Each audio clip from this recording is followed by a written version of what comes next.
ኮለኛ ሚስት ሳስብ ራሱ ይታክተኛል። አለመማር መማር 100 ጊዜ ይሻላል። ለመብረር ነው አይደል እንዴ? ስትሰው ቋልቋል ባይዘው ወይ ማስቲካ ኢምፖርት አድርገህ የምታገኘው ፕሮፊት ሊበልጥ ይችላል። እዛ ውስጥ መታፈን አለ ምን አለ ምናምን ትክክለኛውን ከፍታ ሳትይዝ ከወደቅ እዛ ውስጥ ለመወዳደር ምን ይዘህ ትገባለህ? ቡና ነው ይዘህ የምትገባው? አዳዲስ ማሽነሪዎች መፍጠር ድሮ አውሮፕላን ገጣጥመናል፣ ድሮ መድፍ ለመስራት ሞክረናል። ሁሉም ሰው የራሱ የሆነ ካፓሲቲ ያለው ህንድ ሀገር ያለ የቢዝነስ ሞዴል እዚህ ላይ ሰራ ይችላል። ፕሬዚዳንቱ ጋር በነበረን ቆይታ አፍሪካ ውስጥ ሞዴል አይመረትም።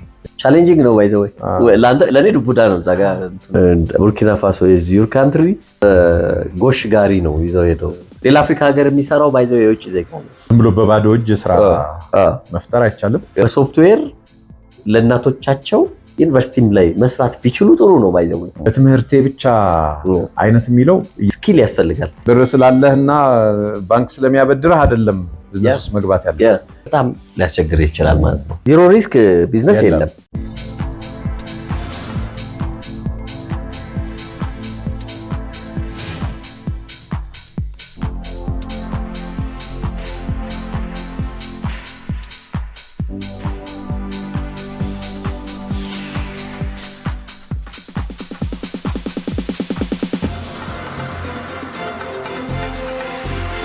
እንደዚሁ አሁንም ለሌሎች ሰዎች በደንብ እንዲበራላቸው ስለሆነ የዚህ ውይይት ዋና ዓላማ ስለ ሪስክ ያለ ሀሳብ ምንድነው? ሪስክ አወሳሰድ ምን ያክል? ዳስገድ አሪፍ ጥያቄዎች ናቸው።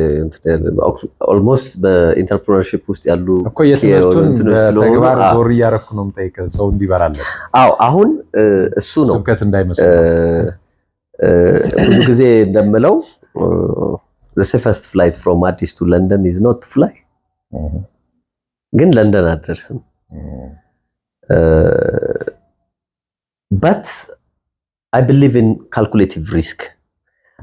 manageable የሆኑ የተሰላ ሪስኮችን መውሰድ ያው አንዱ የስራው አካል ይሆናል። ምክንያቱም ዜሮ ሪስክ ቢዝነስ የለም። ዜሮ ሪስክ ቢዝነስ የለም። አብሶ ሪስፖንሲቢሊቲዎች ኖረውብህ የቤተሰብን ጥሪት እያወጣ ኢንቨስት እያረክ እንትን የምታረጋቸው የቤተሰብን ጊዜ ጉልበት እየወሰድክ ኢንቨስት የምታረግ ከሆነ ያ በአግባቡ የሚፈለገው ለውጥ ሊያመጣ በሚችልበት ካልኩሌቲቭ በሆነ ወይ ሪስክ ውስጥ ነው የሚታለፈው። ሶ አብዛኛውን ጊዜ በስራዎቼ ውስጥ እነዚህ ነገሮች አያቸዋለሁ። ካልኩሌቲቭ ሪስኮችን አያቸዋለሁ። እንደውም አንድ ጊዜ ልንገርህ ካልኩሌቲቭ ሪስክ እንትን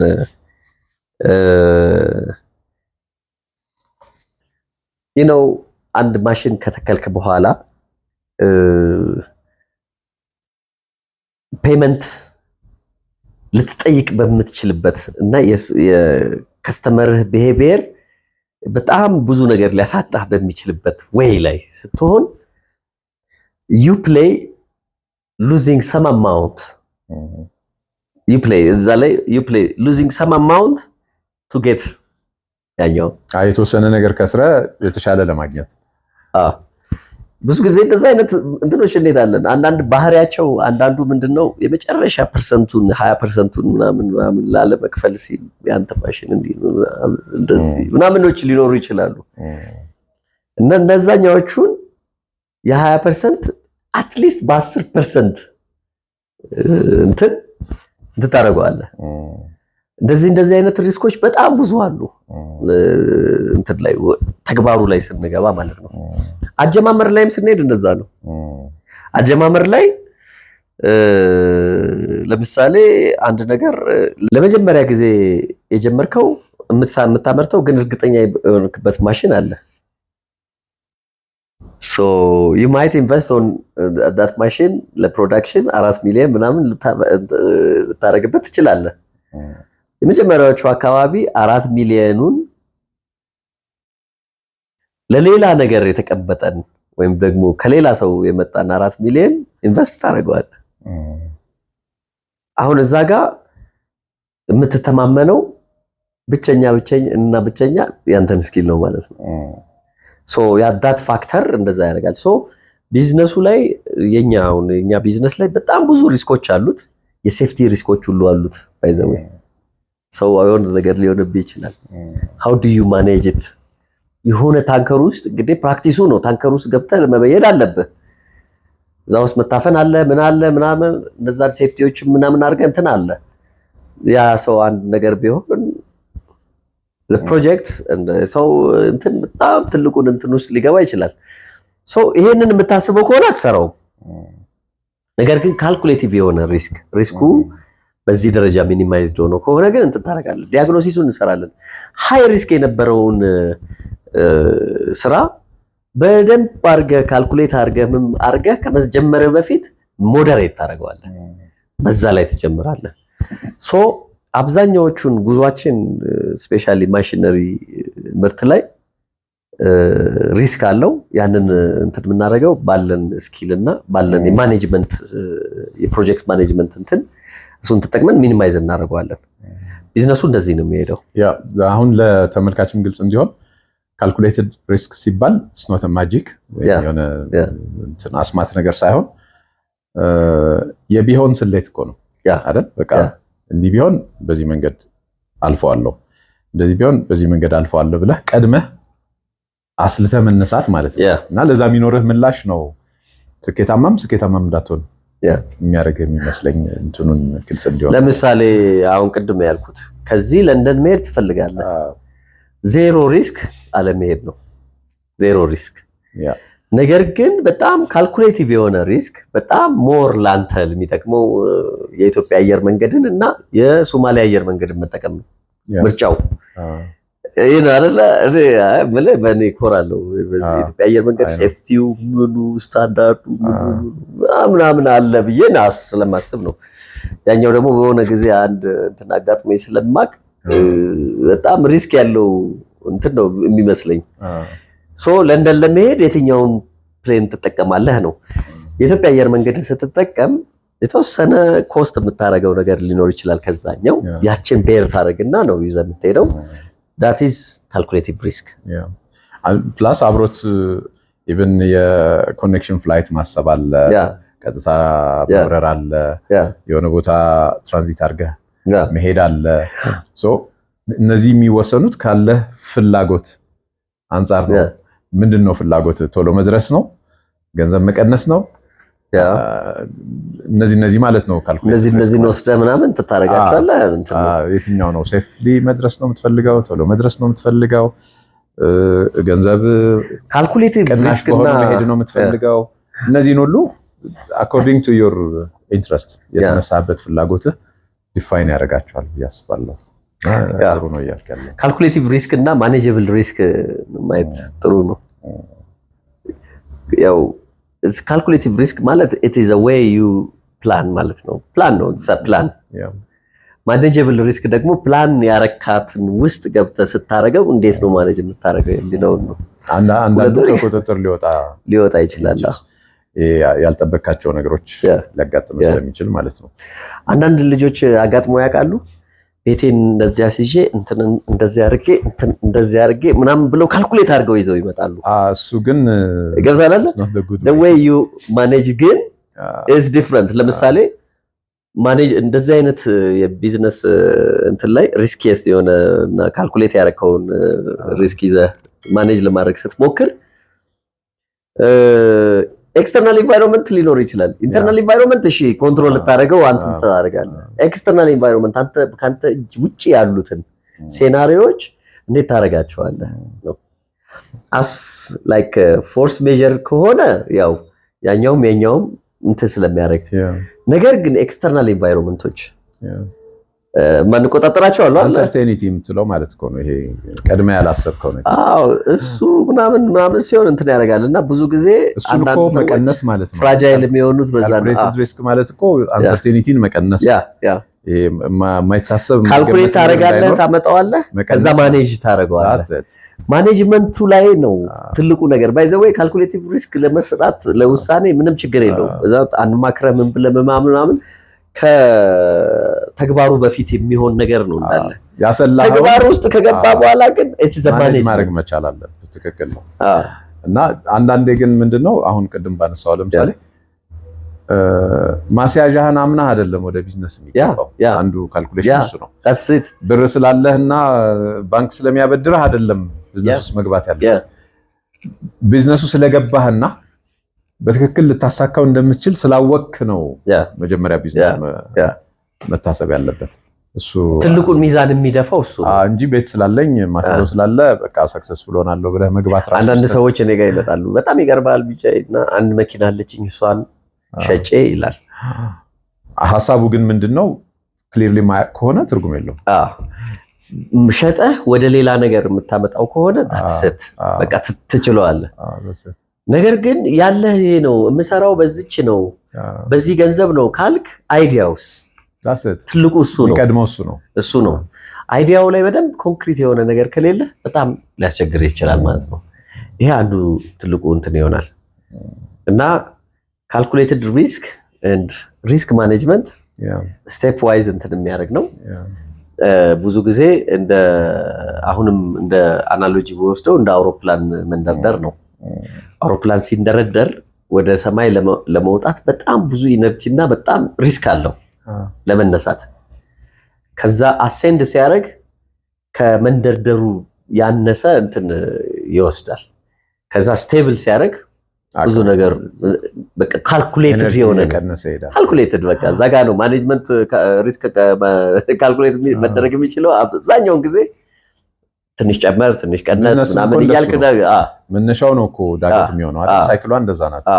ወደ ላይ ስትወጣ ነው ከባድ። ከዛ ቢዝነስ ሳይክል ደግሞ አንዳንድ ሰዎች ሙጭጭ ብለው አንድ ነገር ላይ እንትን ያደርጋሉ። እንትኑ ፋሽኑ እያለፈ እንኳን እዛ ላይ ሙጭጭ ብለው ራሳቸውን አፕዴት አያደርጉም።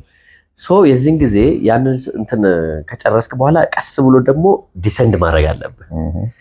ቀስ ብሎ ዲሰንድ ማለት ኢትስ አ ቴክኒካል ፎሊንግ ባይ ዘ ዌይ ምንም የሚጥም ነገር የለውም። ግሬስፉሊ ኤግዚት እንደማድረግ ማለት። ከዛ ሄደህ ፓርክ ታደርጋለህ። then in this journey የት ነው ሪስክ ካልኩሌት የምታደርገው? የት ነው ሪስክ ማኔጅ የምታደርገው? is clear obvious ነው።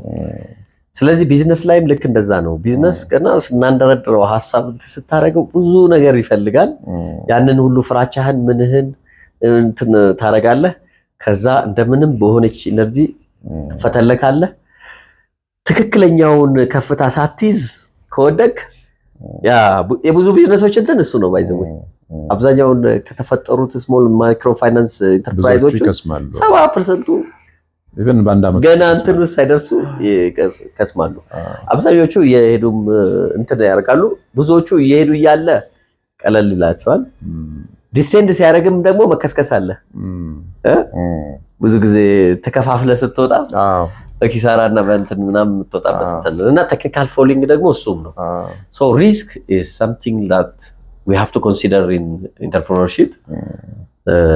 ፊር ብለናል ቅድም። ፍርሃትን እንዴት ማኔጅ ታደርገዋለህ ነው እንጂ ከፍርሃት ነፃ መሆንም የሚቻል አይመስለኝም አይደል? አይቻልም። እንዴት ነው ማኔጅ የምታደርገው ነው። ማኔጅ ነው የምታደርገው። ለመፍራት አይቻልም። ካልፈራህም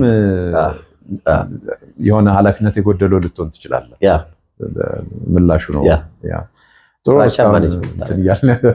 ፕራክቲካል አንትረፕረነር አምጥተን ጥሩ እያወራን ነው። ትምህርት አይደለም። ኦልሬዲ በደንብ በተግባር የምታውቀውን ስለሆነ የምትናገረው በዛ ነው የተመቸኝ። ሌላ ካንተ ህይወት ውስጥ አንድ ሌሎችም ወጣቶች ሊማሩት የሚገባ የሚመስለኝ ገና ወጣት ሆነ ከትምህርት ቤት እንደወጣ ኃላፊነት ብዙ ሳይኖርብህ ሪስክ መውሰድና በኋላ ሌሎች ኮሚትመንቶች ውስጥ ገብተህ ትዳር፣ ልጆች ምናምን ከመጡ በኋላ አንድ አይደለም እና ትንሽ ፈጠን ማለት የሚጠቅም ይመስለኛል። ካንተም ህይወት እንደማየው ኤነርጂውም ይለያያል እኮ። አሁን ወጣት ሆነ ያለ ፓሽን ኤነርጂ ምናምን ማቹሪቲ ሊያንስህ ይችላል። ግን ፓሽኑ በቃ የመቻል ስሜቱ ምናምን ያ ሰዓት ጥሩ ይመስለኛል በጣም። እንደውም እኔ ሌት ነኝ ብዬ ነው የማስበው የዛን ጊዜ።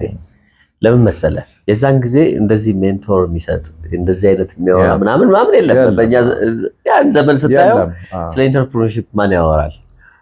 እንትን አይደለም። እንቁላል ሸጬ እንዲያርጌ እንደዚህ ሆቴሌን ሰርቼ የሚል እንትኖች ብላድ በሆነ ወይ ይመጡልሃል።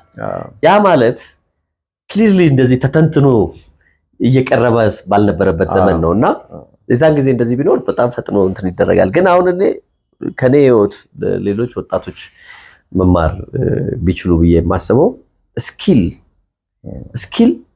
at any age ላይ nowadays 11 ዓመት ላይ ምናምን ላይ 11 ዓመታቸው ላይ በሶፍትዌር ለእናቶቻቸው አሻንጉሊትና ምናምን እናቶቻቸው የሚያመርቱትን የሚሸጡ አሉ።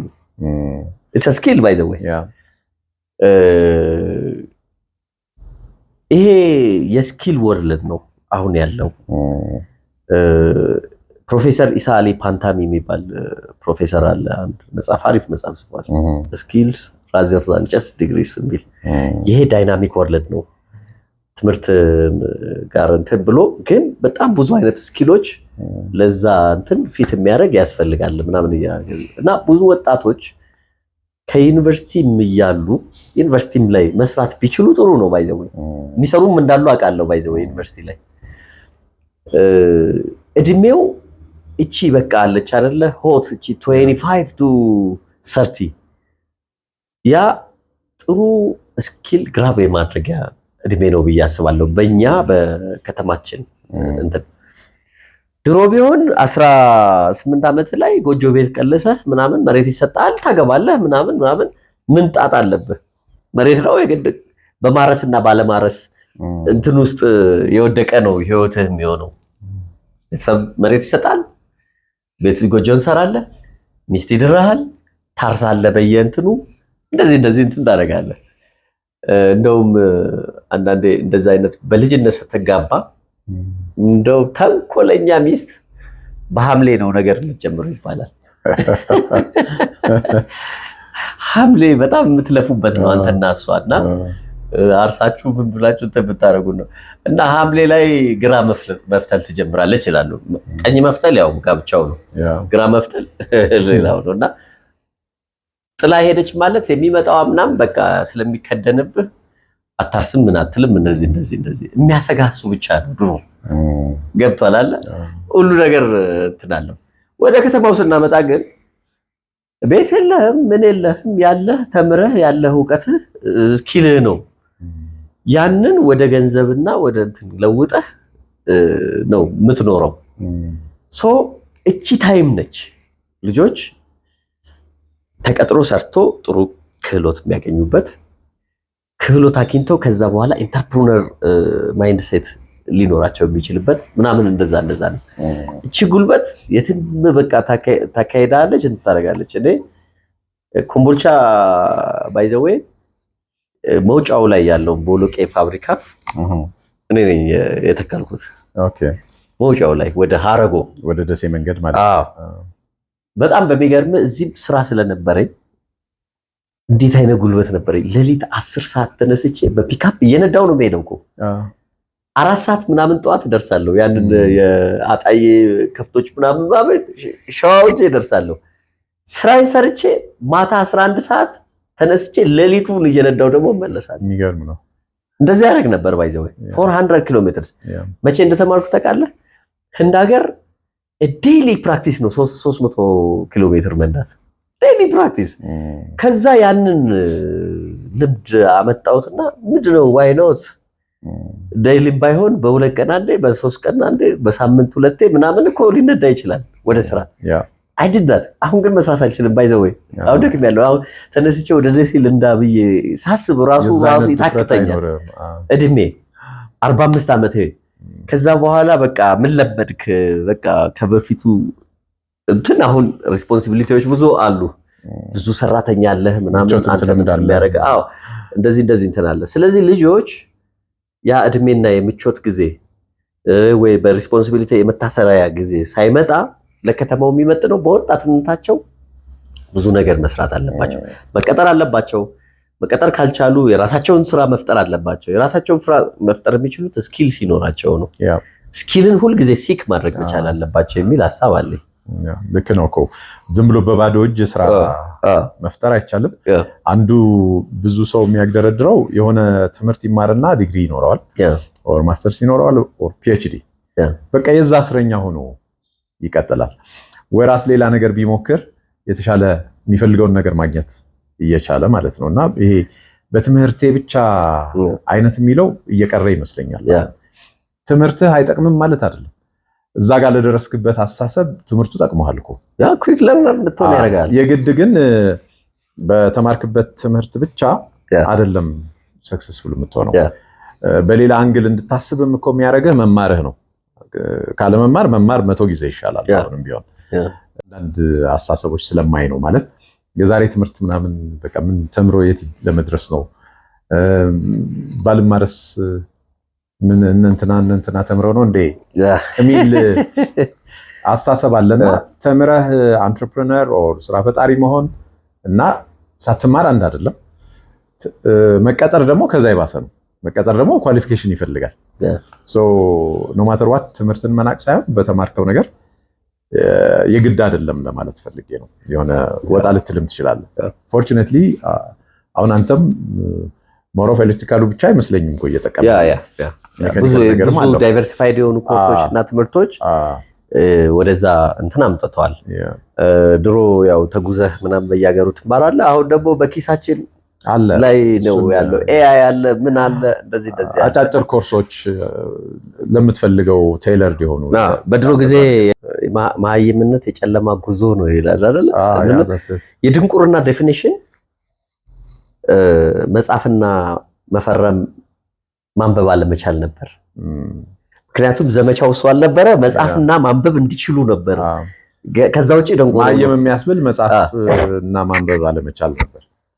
አሁን እኮ ባይዘው መጻፍና ማንበብ አይመስለኝም፣ ስኪሎችን አለመኖር ነው መሀይም የሚያደርገው። ዴፊኒሽኑ ተለውጧል። በዛን ጊዜ በአሻራ መፈረም እንድታቆሙ ነው አይደለ ተብሎ ሲሰለጠን። አሁን እኮ አሻራው በጣም አሪፍ ነገር ይሰራል ስክሪን ላይ። አሁን ወረቀትም ይዘህ ባይዘው መሀይም የምትሆንበት እድል አለ። ፋንክሽናል ሊትሬሲ የሚባል ነገር መጻፍና ማንበብ አይደለም ነው አሁን ልለ የፈለኩት። የወረቀት ተሰኛል ስኪል ነው በቃ በእጅ የሚጨበጥ በአእምሮ የሚሰራ ስኪል ያስፈልጋል። በነገራችን ላይ የተማሩ ሰዎች በጣም ኩዊክ ለርነር ይሆናሉ ስኪሉ ላይ። ቅድም እንዳልነው ሪስክን እንዴት አናላይዝ እንደሚያደርጉት፣ እንዴት ማኔጅ እንደሚያደርጉት፣ እንዴት ካልኩሌት እንደሚያደርጉት በፍጥነት ይረዱታል። ካልተማሩ ፍሬምድ ይሆናል። ኢቲካል ይሆናሉ። አኒቲካል የሆነ ፕራክቲሶች ውስጥ አይገቡም። ለንግዱ እንትን ነው ቢያንስ ነው ቢያንስ ምንድነው ክፉ ተምረህ አውቀው ክፉ የሚሰራ ሰው ለትራሱ የሚነግረው ታሪክ አይኖረው፣ ጥሩ ታሪክ አይኖረው። ሙሌ እንደቆረቆረው ነው። ዋናው ማውቅ አይደለ? ኢኖሰንትሊ እኮ የማያውቀው ጊልት ፊል የምታደርገው ይሰራዋል። ጥፋተኝነት የሚሰማ ስታውቀው ነው። ማወቅ ደግሞ ትምህርት፣ አለማወቅ ደፋር ያደርጋል። ዝም ብሎ ምንም እሱ ስላለ ነው ይሄንን ያደረኩትና የዚህ ዘመን ድንቁርና ስኪል አለመኖር ነው። ሁሉም አለው ባይዘው ቅድም እንደተባባልነው ነው። ሁሉም ሰው የራሱ የሆነ ካፓሲቲ ያለው ማንሎር አድርገህ የማወቅ ያለማወቅ ካልሆነ በስተቀር ታለንት የሌለው ሰው የለም። እንደዛ ነው የሚባለው። እና ይሄ ነው ትልቁ እንትኑ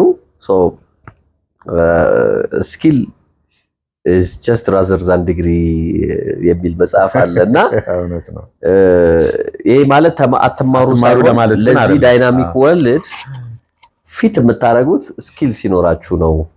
አሁን ቅድም እንደተነገርከኝ ፋይናንሱ ምኑ አይደለም። እንደውም ፋይናንስ አያስፈልግም የሚሉ እኮ አንዳንድ ቶቶች መጥተዋል አይደለ? ቢዝነስ ለመስራት the last thing that you need to start business ነው እኔም ሳስተምር እንደዛ ይላል። እና ጥሩ ሐሳብ በጣም ክላሪቲ ኦፍ ቶት ላይ ስቲክ አድርገህ ጥሩ ሐሳብ ካለ ሐሳቡ ይሸጣል። you can do business on open basis ይላል። open basis other people money ይላል። አሁን መታሰር የለበትም፣ መፍራት የለበትም። ሪስኩም በጣም ሞር ካልኩሌትድ የሆነ እንደዚህ ያለ። ሌላው ብዙ ጊዜ ለኢንተርፕረነርሺፕ ላይ ሰዎች መግባት ሲያስቡ ሪሌብል የሆኑ ስልጠናዎች መውሰድ ቢችሉ is good ከሚሰሩት ስራ ጋር ካሉበት አካባቢ ጋር በደንብ እንትን ያደርጋል። አንዳንዴ ኢንተርኔት ላይ ያለ ህንድ ሀገር ያለ የቢዝነስ ሞዴል እዚህ ላይ ሰራ ይችላል ከካልቸሩም ከምኑም አንፃር።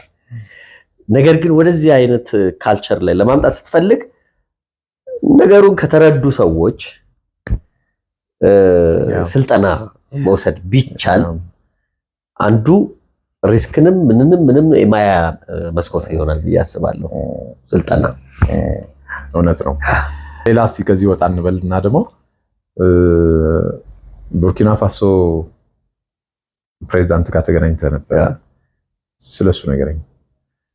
አዎ እዛ ምንድነው በራሳቸው የቡርኪና ፋሶ የአሁኑ ገቨርንመንት ሞር ኦፍ ፓን አፍሪካኒስት ኔቸር ያለው ነው እና ለአፍሪካኖች ያለው በጣም ከፍተኛ ነው እና የአሁኑ ኢብራሂም ትራኦሬ ፕሬዚደንቱ የቶማስ ሳንካራን ማስቀጠል የሚፈልግ ነው።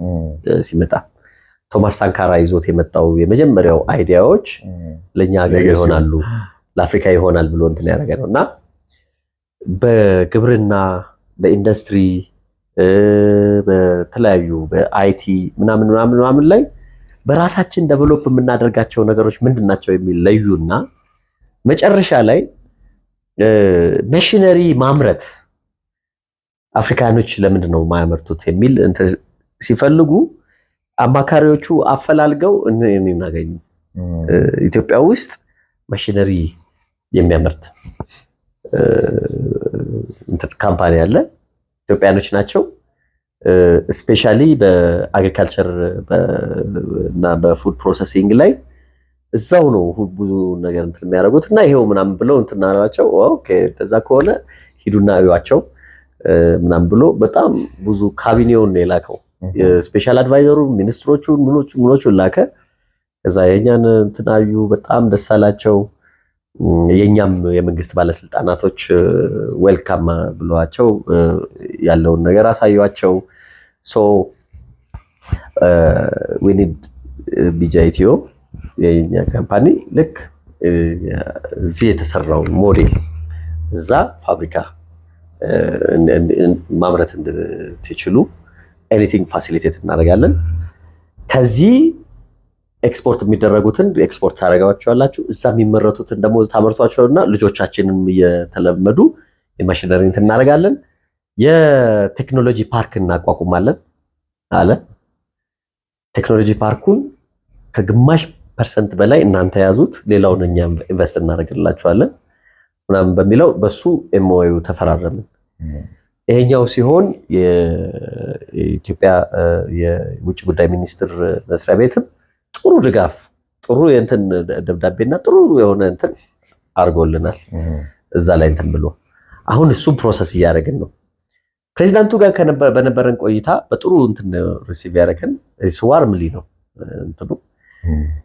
ብዙ ነገሮች ነገረን። ስንት ጊዜ ተገናኘ? 2 ጊዜ። ኦኬ። ምን ያህል ጊዜ ቆያችሁ? ምን ያህል ጊዜ ቆያችሁ? አንዱ ወደ 1 ሰዓት ከተኩል አካባቢ ይሆናል። አንዱ ከዛ በታች ይሆናል። ከዛ በኋላ የሚኒስትሮቹ ነው። በየሚኒስትር መስሪያ ቤቶቹ እየሄዱ ውይይት ማድረግ ደግሞ በጣም ብዙ አለ። ኦልሞስት ለሳምንት ምናምን ነው የፈጀው ይሄ ውይይት ማለት ነው። ከፕሬዝዳንቱ ጋር የነበሩን 2 ቆይታዎች። አዎ that is an effective እና በጣም የወደድኩት ዲስከሽን። በጣም ፕሬዝዳንቱ is so easy and young ነውና he understands technology። አንደኛው አፍሪካ በጥሬ ዕቃዋ መሰረት እስከዛሬ የመኪና ሞተር እንኳን 100 ዓመት ውጭ ሀገር የተመረተን ለምንድን ነው ማምረት ያልቻለችው ብለህ ታስባለህ ብሎ ጠየቀኝ።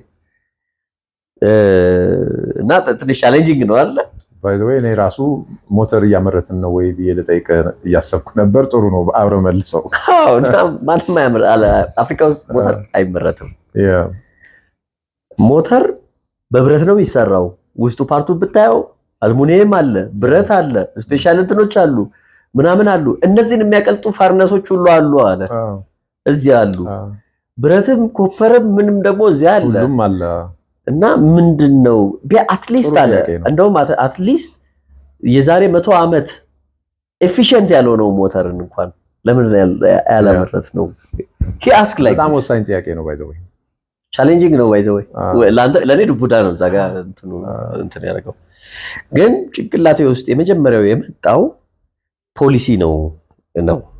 ፖሊሲ የመንግስት አተያይ እና ፖሊሲ ነው። መንግስት ለዚህ ጉዳይ የሚሰጠው አስቦት አያውቅም እንትን ነው። አዎ እና ይሄ ይመስለኛል አፍሪካ ውስጥ ኢንጂን ራሱ ሊመረት ያልቻለበት እንትን ነው። ሌላው የውጪ አገር ተጽዕኖን ሊሆን ይችላል። ምክንያቱም ኢንጂን የሚያመርቱ ሰው እንትኖች አገራት ሶሾ ኢኮኖሚክ ኢንዴክስ ማኒፑሌሽን የሚባል አለ። ሁልጊዜ አንድ ምርት ብዙ ተቀባይ ብዙ ከስተመር ሊኖረው ይገባል።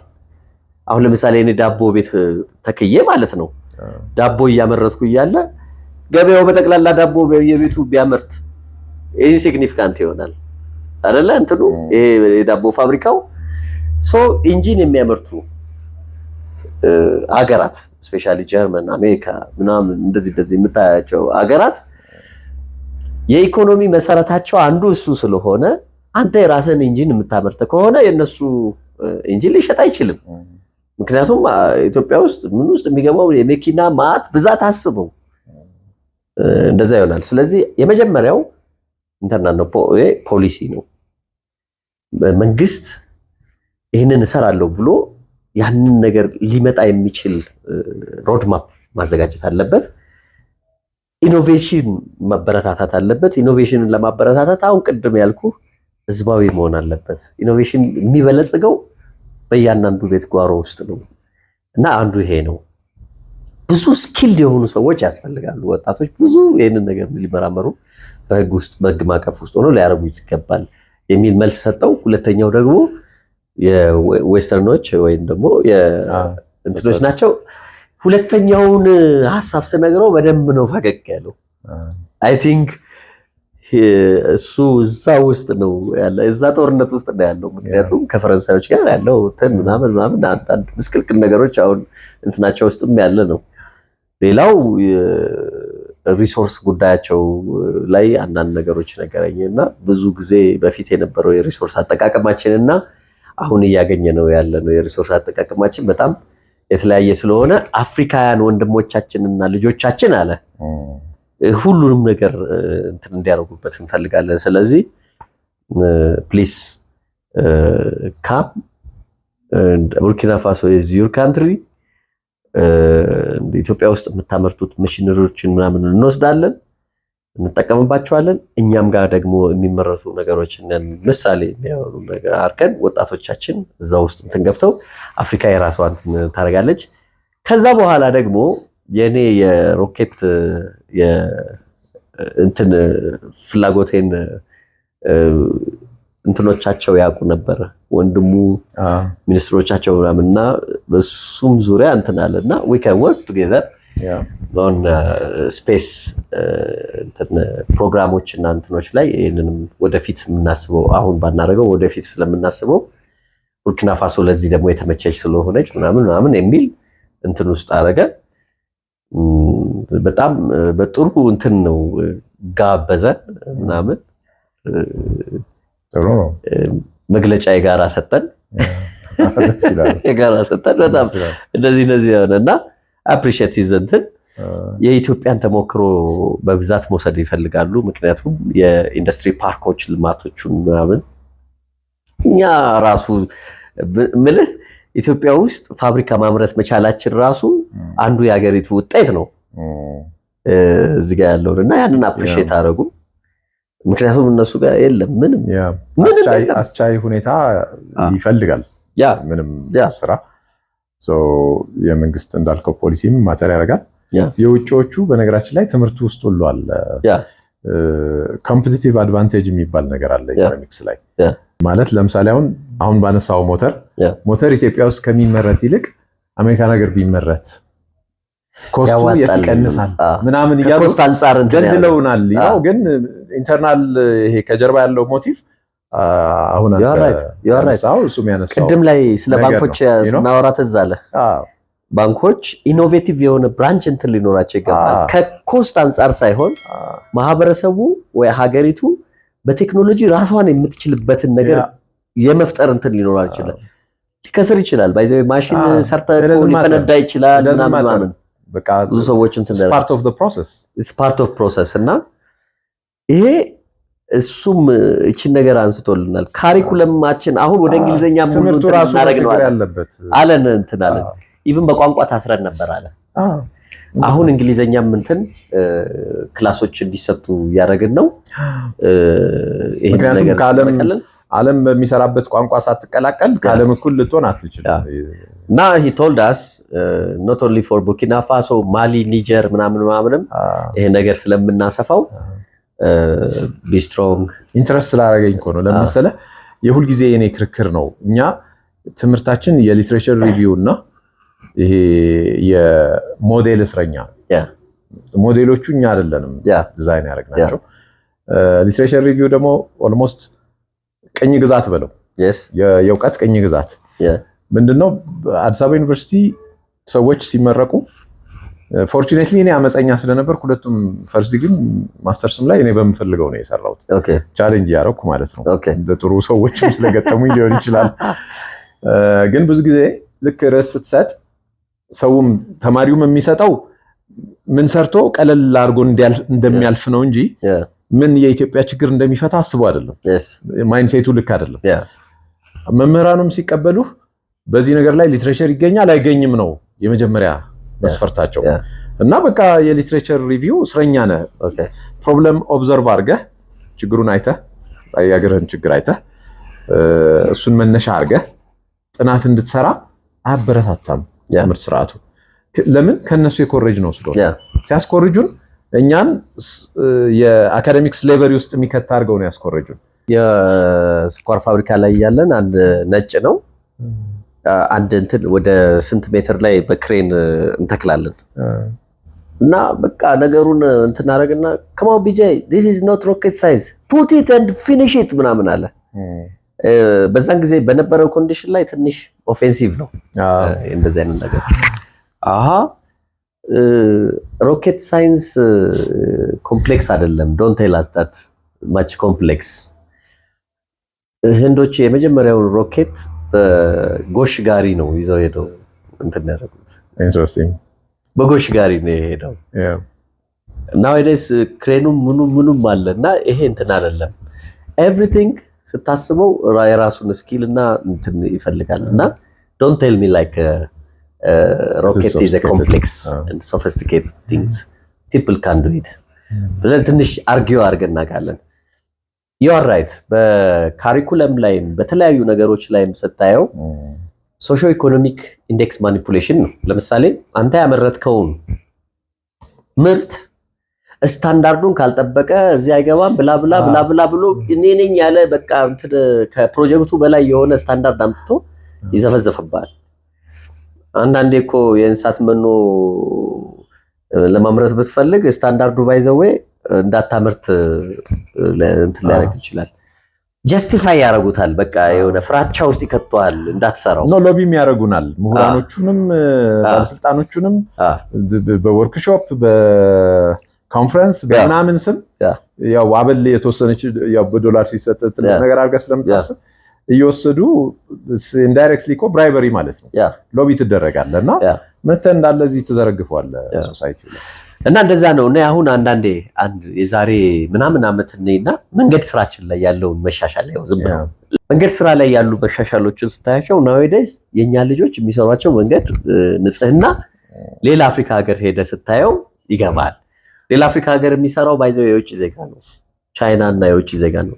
ናውዴስ እኛ በደዚህ አይነት ኳሊቲ እዚህ ላይ መድረስ ራሱ ቀላል እንትን አይደለም። ሶ አሁን ምንድነው የሚያስፈልገው? እንደነዚህ አይነት ኢኖቬሽኖችን ስራዎችን የመሳሰሉ ነገሮችን መንግስትም በደንብ አንደርስታንድ አድርጎ ህዝባዊ ማድረግ ነው። ከክልከላና ከምናምን እንትን ውስጥ አስወጥቶ ግን ስርዓት ያለው ህዝባዊ ኢኖቬቲቭነስ ይፈልጋል። ሁሉም እንዲሰራ አስቻይ ከባቢ መፍጠር። ያኔ አሜሪካ እንደሆኑት እነ ራይት ብራዘርስ የነበሩበት ዘመን ለመብረር ነው አይደል? ስትሰው ቋልቋል ባይዘው ሲሞከር ምናምን ከዛ በኋላ ቦይንግና ኤርባስ ምናምን ማን ነው የሚሰራው? የዘመናት ከፋይ ነው የሚሆነው። ኢኖቬቲቭነስ ብዙ ጊዜ ህዝባዊ የማታረገው ከሆነ ብሬን ድሬንም ሊኖር ይችላል። ቆንጆና ጥሩ የሚለው የሚመራመረውና የሚሰራውን ልጅ ከባቢ ፍለጋ ትቶ ይሄዳል። ስናች ያደርጉ ይወስዱታል እንጂ ይሄኛው እንዳይሰራበት ይሄኛው ሁሉ ተጠቃሚ እንዲሆን ያኛውን ወስደው ጥሩ ደሞዝ እዛ ወስደው ያኮርቱታል። ስለዚህ ህዝባዊነት ማለት ይሄ ነው። ብዙ ስትሆንበት ችግር የለውም። ሰው የቡርኪና ፋሶ ብዙ ዲስከሽኑ ይሄ ነውና ቁጭት አለባቸው፣ ምን አለባቸው፣ በጣም ብዙ ነገር አለባቸው። they like ኢትዮጵያ በጣም ይወዳሉ ናቸው። ጥሩ ጊዜ ያለነው አሁን እንደውም ፕሮሰስ እያደረግን ነው። ምን ደረሰ ያንተስ? ኦልሞስት ፎርሜሽን ላይ ደርሷል። ሶ ኢንዱስትሪ የቴክኖሎጂ ፓርክ አሁን እኛ ሀገር ኢንዱስትሪ ፓርክ ነው ያለው። ቡርኪና ፋሶ ላይ ቴክኖሎጂ ፓርክ፣ ቴክኖሎጂ የማበልጸጊያ ፓርክ። ስለዚህ ማንም ሰው ይመጣና ፓርክ ነው። ልክ አሁን ኢንዱስትሪ ሲኖር የምታመርተው ገብተህ አይደለም የምታደርገው። ስለዚህ ያ ቴክኖሎጂ ፓርክ ቴክኖ ፓርክ ይገነባል። እዛው ውስጥ እኛም የራሳችንን ማለት ሌላ ዓለም ላይ ያሉ ከፈለገ አፍሪካ ውስጥ ያሉ ልጆች እዛው ውስጥ መጥተው አዳዲስ ማሽነሪዎች መፍጠር ለሀገሪቱ የሚሆን ለሀገሩ የሚሆን ምናምን እንደዚህ የመፍጠር ፍላጎት ነው ያላቸው። ይህንን ደግሞ በቁርጠኝነት ለመስራት ትንሹን ፐርሰንት እንደው ለኛ በጣም እንዲኖረን ማለት ነው። ትንሹን ፐርሰንት እነሱ ኢንቨስት አድርገው ትልቁን እናንተ እንድትይዙ አድርገው ነው ያደረጉት የወሰኑት። ተመልካች ግልጽ እንዲሆን ምን አይነት ማሽነሪዎችን ነው አሁን አንተ የምታመርተው? ለምን ዓላማ የሚውሉ ናቸው? ኦኬ ሜንሊ እኔ የማመርተው አሁን የፕሮሰስ ማሽነሪዎች ናቸው። ፕሮሰስ የምግብ ፕሮሰስ ሊሆን ይችላል፣ የሚነራል ፕሮሰስ ሊሆን ይችላል፣ የግብርና ፕሮሰስ ሊሆን ይችላል። የተለያዩ ልክ እንደዚህ ስፔሻል ብለን ያስቀመጥናቸዋል እና ይሰጠናል። ያኛውን ዲዛይን አናሊሲስ ምናምን እንሰራና ሞዴልና ፕሮቶታይፕ መጀመሪያ እኛ ላብ ላይ ዴቨሎፕ ይደረጋል። ማሽኑ ኢንቨስት አደርጋለሁ እዛ ጋር ያለውን ያመጣነውን ውጤት ወደ ትልቅ ፕላንት እናደርገዋለን። ስለዚህ እንደዛ እናደርጋለን። ኢነርጂ ላይ እንሰራለን። አሁን ለዳንጎቴ ምናምን እንደዚህ ኤነርጂ የፕሮሶፒስ ዛፉን ወደ ኢነርጂ የሚለውጥ እየፈጨ ምን ብሎ ወደ ኪልን ውስጥ ሰፕላይ አድርጎ ከሰልን ከውጭ የሚመጣውን እየቀነሰ ያለ ነው። እንደነሱ እናመርታለን። ምክንያቱም ሲሰጠን ኢሚዲየትሊ ወደ ኢንጂነሪንግ ሶሉሽን፣ ኢንዱስትሪ ሶሉሽን ዲዛይን አናሊሲስ። ስለዚህ ጥያቄው ሲመጣ እንደዛ ነው እንደዛ የሚመጥን ነው የምትሰሩት። እስካሁን የሰራናቸውን ነው እኮ አሁን የነገርኩ። ወደፊት ሌላ ደግሞ ሲመጣ አጥንተን ደግሞ ሞክረን ምናምን እንሰራዋለን። ፌል ሊያደርግ ይችላል። ሰክሰስፉል የሆነው ነው አሁን ነገር ትሞክራላችሁ፣ ስቲል ትሞክራላችሁ ማለት ነው ጥያቄው ሲመጣ። በጣም እና አሁን ቀጥሎ ወደ ኢነርጂ እና ወደ ኮሙኒኬሽን ነው እያሰብኩ ያለ ነው። ያኛው ኦልሞስት እየሄደ ነው። ምክንያቱም እኔ ጋር ይሰሩ የነበሩ ልጆች ወጥተው ፓርትና ምናምን አምራች ሆኖ ብለዋል። ራሳቸው ኮንትራት አለ እና እሱ ኦልሞስት ሰስቴነብል ሆኗል። ዳትማች የኛ አናሊሲስ ማሳደግ ሞዴል ማሻሻል ምናምን ላይ ካልሆነ በስተቀር ያ ኦልሬዲ አብቅቶለታል። አሁን ቀጥሎ የኢነርጂ እና የኮሙኒኬሽን ላይ እያሰብን ነው ለመስራት ማለት ነው። እነዚህ ነው እነዛ ያለቁትን ነገሮች እዛ ዴቨሎፕ እናደርጋቸዋለን። ሌሎቹንም እንደዚህ እያደረግን እንሄዳለን። ይሄ ነው የኛ ለኔ። በነገራችን ላይ አንድ ነገር ልንገር፣ ማሽን አምርተ ምን ብለህ ምናምን ሰውና ሰቃይተ ምናምን ከምታገኘው ፕሮፊት አይ ካን ቴል ዩ ማስቲካ ኢምፖርት አድርገህ የምታገኘው ፕሮፊት ሊበልጥ ይችላል። ግን እኔ ይሄኛው ፓሽኔ ነው ለኔ። አንድ ሁለተኛ ደግሞ ለማህበረሰቡ ወደፊት ይጠቅማል፣ ለልጆች የሆነ ነገር ይሰጣል የሚል አለኝ፣ ቀን አስተሳሰብ አለኝ እዚህ ላይ። በቃ የሆነ ልጆች ይሄን ቢያዩት ወደፊት ኢትዮጵያ የራሷን ብዙ ነገር መስራት ትችላለች። ድሮ አውሮፕላን ገጣጥመናል፣ ድሮ መድፍ ለመስራት ሞክረናል፣ ድሮ ምናምን አሁን እኮ በጣም የሚያስቀው ሶል ከውጭ የሚመጣው ጥሬ ዕቃና ቴክኖሎጂ ይቅር ቢባልኛ ሀገር ማለት ነው ምንድነው ያለን? ጠላ፣ አረቄ እና ጠጅ እንዳሉ ናቸው። ገብቷል አይደለ? ድሮ ከአፈር ማረሻ እንኳን ቀቅጠው ብረት አውጥተው እንኳን የሚሰሩት የኛ እንትኖች ተትቶ አሁን ከአፈር እንኳን ብረት የሚያወጣ ልጅ የለም። ገብቷል አይደለ? ይቅር ቢባል በራሳችን ምንድነው የምንሰራው ብንል በጣም ትንሽ ነች እሷ። የነበረው በጣም እንትን እያደረገ ነው የመጣው። ወዴት ነው የምትሄደው? 100 ምናምን ሚሊዮን ወደ 200 ሚሊዮን ደግሞ በቅርብ ደግሞ እንገባለን። ባይዘዌ ስናረግ ዲፔንደንት በውጪ ማሽን ዲፔንደንት ሆነ ነው የምትኖረው። የዘመኑ ደግሞ የሚመጣው ዘመን በቴክኖሎጂ የመወዳደሪያ እንትን ነው። እዛ ውስጥ ለመወዳደር ምን ይዘህ ትገባለህ? ቡና ነው ይዘህ የምትገባው ምናምን ነው እንደዚህ ቡናውም ራሱ ቴክኖሎጂ ይፈልጋል ነው አይደል? የተሻለ ቡና እንትን ለማድረግ ማድረቂያ ይፈልጋል፣ ምን ያስፈልጋል? ብዙ ነገር ይፈልጋል። እንደው ባለፈው ቀርጨንሺ የሚባል ፋርም ሄጄ ነበር ወደ ዲላ። በጣም የሚገርም ነገር ነው ያየሁት። ቡናን በማሳ በድሪፕ ኢሪጌሽን ሲያመርቱ አይቻለሁ። እንደነዚህ አይነት ቴክኖሎጂዎች ፕሪሲሽን አግሪካልቸር አይኦቲስ ምናምን በጣም ያስፈልጉናል። ይህንን የምትሰጠው ልጆችን ኢኖቬቲቭ ስታደርጋቸውን፣ ኢኖቬሽን ደግሞ ህዝባዊ ሲሆን በቃ ጥቂቶች ምናምን የሚሰሩት አይደለም። በቃ ልክ ስትለቀው በየቤቱ ያለ ጭንቅላት መከፈት ይጀምራል። እንደዛ ነው እንትኑ። ሌላ ቀደም ብለህ የነካክተህ ያለፍከው ነውና ሞተር ለማምረት ምንድነው ችግሩ? ምንድነው? እውቀት ነው? ይሄ ግብአቶቹ ያው አፍሪካ ውስጥ የሚገኙ ናቸው። ቀደም ብለን እንዳነሳው ምንድነው? እውቀት ነው? ፖሊሲ ነው። አሁን ለምሳሌ በጣም የተመረጡና ባንኮች ሊያበድሩ የሚችሉበት ፕሮጀክት ተብሎ የተለዩት ላይ እንደነዚህ አይነቶቹን ነገር አያበረታታው። ሞተር ለመስራት ምንም የሚያስፈልግ ነገር የለም። አንደኛው የብረት ማዕድን ነው። ቋራና ሰቆጣና ኮምቦልቻ ያለው የብረት ማዕት የሚገርም ነው። ኢቭን ባይኖርህ እንኳን ጥሬ ዕቃ ከጎረቤት ሀገር ወይም ደግሞ ከእንትን ልታመጣት ትችላለህ። አንደኛው እሱ ችግር አይደለም፣ በስራ ልታመጣው የምትችል ነው። በደንብ ፋይናንስ ካረከው ያንን ነገር ልትሰራው የምትችለው ነገር ነው። ሁለተኛው የዚህ ስኪል ባለቤቶችን ሰብስበህ ሊያሰራ የሚችል ፖሊሲ ውስጥ ማካተት ነው እንዳለ ማለት ነው። ሌላው ኢንፍራስትራክቸር ነው። ኢንፍራስትራክቸሩ ኢንጂን ላመርት ነው ማምረት አለብኝ ሲልህ አመራሩ ያንን ይዞ ለዛ ኢንተንድድ የሆነ ኢንፍራስትራክቸር እንትን አድርጎ ለምን መሰለህ አሁን ብዙ እንትን የኢንዱስትሪ ፓርኮች ባለፈው የኛን የማሽን ማምረት ጠቅላይ ሚኒስትሩ ጎብኝቶታል እና በጣም ደስ ብሎታል። እና ኢንዱስትሪ ፓርኮች ላይ ገብታችሁ ይሄ ነገር ሰፍቶ መሰራት አለበት የሚል ዳይሬክሽን ሰጠ። ኢንዱስትሪ ፓርኮችን ስናያቸው ግን የተሰሩት ለጋርመንትና ለመድኃኒት ስለሆነ ይሄኛውን ነገር እንትን ያደርጋል። ስለዚህ ይሄ በጣም ስትሮንግ ቻሌንጅ አጋጠመ። ስለዚህ እንትን አታረግም። ከዛ በኋላ ደግሞ የኢንቨስትመንት እንትን ፖሊሲ የኢንቨስትመንት ፖሊሲ እንደዚህ አይነት ነገሮች ኢንዱስትሪ ፓርክ ውስጥ ገብተህ ካመረትክ በኋላ 50% ኤክስፖርት አደርጋለሁ ብለህ you have to sign ይላል። የሚመጣውን ሪዲዩስ ማድረግም እኮ ጥሩ ነገር ነው፣ አንዱ ነገር ነው።